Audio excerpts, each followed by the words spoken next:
Hi, I'm Lauren Davis, and I want to share how I turned a painful family betrayal into the happiest day of my life, my wedding day. If you've ever felt overlooked or had to fight to feel valued, this story's for you. Stick around and let me know where you're watching from in the comments. I grew up in a nice Atlanta suburb in a house with tidy lawns and friendly neighbors. But at home, I always felt invisible. My parents, Greg and Diane, ran a catering business and put all their love into my older sister, Ashley. She was their star, blonde, bubbly, always celebrated for her dance recitals or even average grades. I was the quiet one, earning straight A's and winning art contests, but they barely noticed.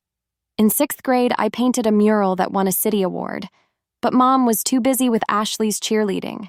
Dad would say, "That's nice, Lauren," and turn back to Ashley's trophies. By high school, I stopped hoping for their praise. I found comfort in my sketchbooks and celebrated my wins alone. I earned a scholarship to the University of Georgia, but my parents skipped my graduation for Ashley's dance competition. They said, "She needs us more." Money was always tight for me. Second-hand clothes, no car, scraping by for art supplies. But for Ashley, new dance outfits, private coaches, a car at 16. Dad called her our investment, like I wasn't worth betting on. College was my escape. I studied graphic design, worked nights at a bookstore and weekends as a barista, and graduated with honors. My parents sent a text but didn't show up. Ashley had a dance performance. After college, I got a $62,000 a year job at a creative agency in Charlotte. Mom acted shocked, like I was abandoning them. Dad called my job artsy fluff and pushed me to help their business. Meanwhile, Ashley flitted through dance academies, dropping out when things got hard, her lifestyle funded by our parents. I built a career, earning promotions, while Ashley burned through their money on failed projects, a dance vlog, a studio, a fitness app. Each flop was her finding her path, while my successes were just nice. I kept trying to connect, sending birthday cards, calling on holidays, but their replies were short, always about Ashley's latest idea. During a tense Thanksgiving visit, I learned they'd refinanced their house for Ashley's new dance school, which was already failing. When I asked why, Mom said, "You've always been fine, Lauren." Fine? I'd built my life alone. I left early, feeling more distant than ever. At 28, I was a lead designer in Charlotte, living in a cozy loft with friends who felt like family, but the pain of being unseen lingered. Then I met Ethan Brooks, and everything changed. It was at a fundraiser for an arts program where I was designing the branding. I tripped while fixing a banner, nearly knocking over a table. Ethan caught it, grinning.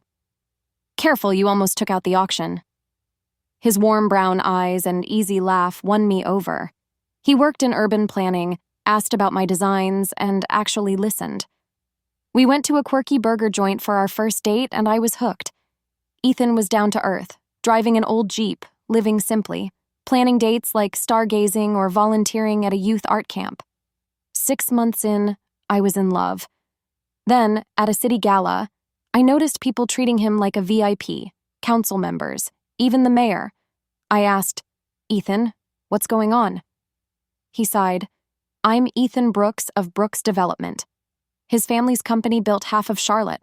Malls, condos, worth billions. I felt hurt he hadn't told me. He said, "I wanted you to know me, not my family's name." I took a week to think.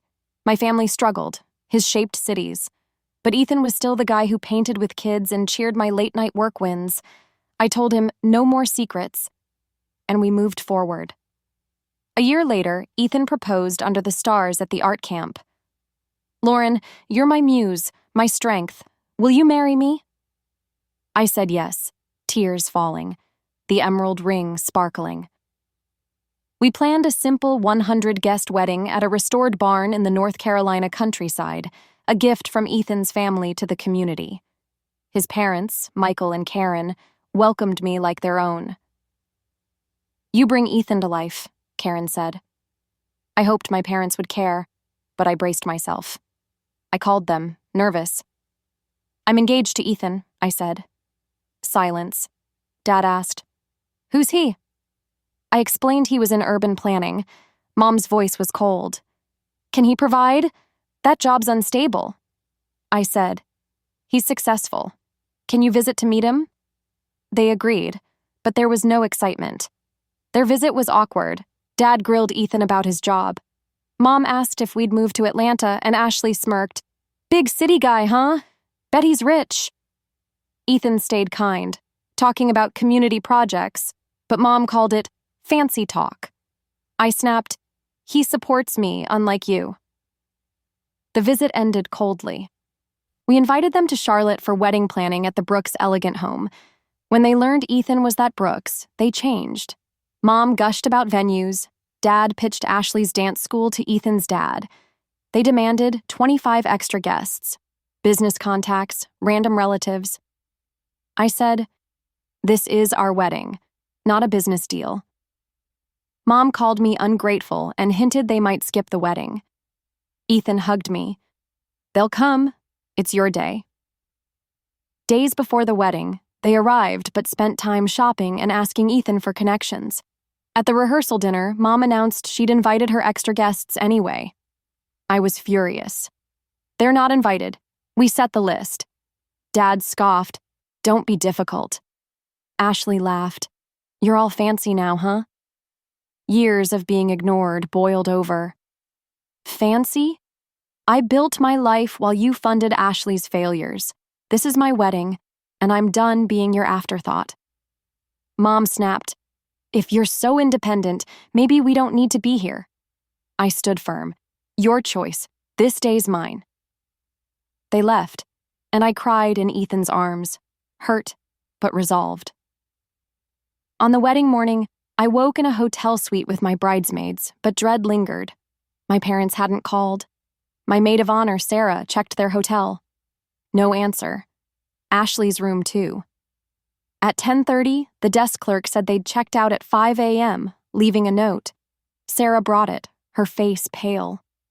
In Mom's handwriting, it read, "Good luck facing your guests without us." They'd taken Ashley's business fund for a trip to Rome, saying I'd chosen strangers over family. The words stung, meant to break me. I sobbed, how could they? Sarah hugged me. They're not your family, Lauren. We are. I called Ethan, crying. He came, ignoring tradition, and held me. They don't get to ruin this. His parents rushed over. Karen said, I'd be honored to help you get ready. Michael offered, I'd love to walk you down the aisle if that's okay. Their kindness softened the pain.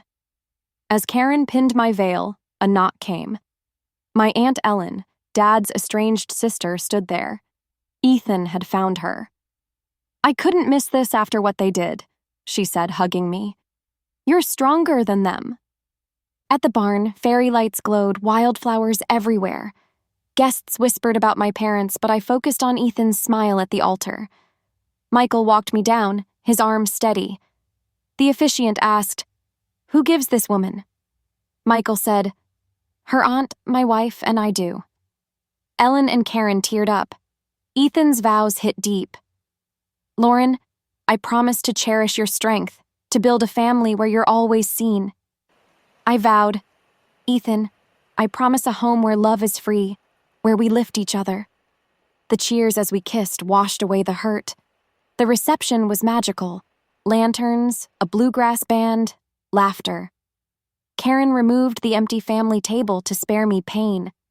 For the parent-child dance, Michael suggested a group dance for all families, and soon everyone joined in. Ethan's speech was perfect. Family is who shows up. Lauren, your strength turns pain into beauty. To my wife, my home.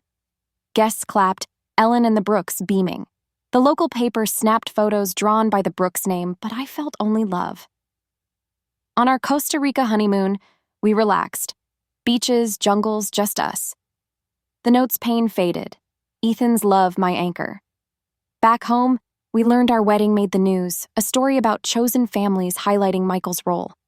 My parents in Rome saw it and flooded my phone. 81 calls, 35 voicemails. Mom's first message, You didn't say Ethan was that Brooks. Others demanded explanations, no real apologies. They showed up at our new loft, a Brooks family gift. Mom tried to hug me, wearing new clothes. I stepped back. "You left to hurt me." Dad mumbled, "We got upset." I read their note aloud. This was no accident. Ashley eyed our home. "Nice setup. Marrying up looks good." Ethan said, "You tried to break her. This isn't about connections." Mom's tears were fake. "We're sorry, Lauren. Can't we move on?" Dad added, "Ashley's dance school needs investors. Maybe Ethan's dad?" I said, "You ditched my wedding for Rome and now want favors?" "No." I set rules. Real apologies, no manipulation, or no contact. They left, shocked. Over the next year, I started a design studio for nonprofits with Ethan and Michael's support. My first project boosted an arts program's funding by 60%. My parents called sometimes, acting like nothing happened, but I held firm. Aunt Ellen became my confidant, sharing her own story of escaping family drama. "You can't fix them," she said, "but you can protect your peace."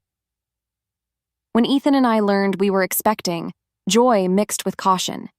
Michael and Karen offered support. My parents assumed they'd be grandparents. I told them, "Our child gets love without strings." They pushed back, but I stood strong. That note was meant to break me, but it freed me to build a family with Ethan, Ellen, the Brooks, and friends who truly see me. Love isn't earned. It's given by those who choose you. If you've faced family hurt or found your true family, share below. Like, subscribe, and let's celebrate the families we choose.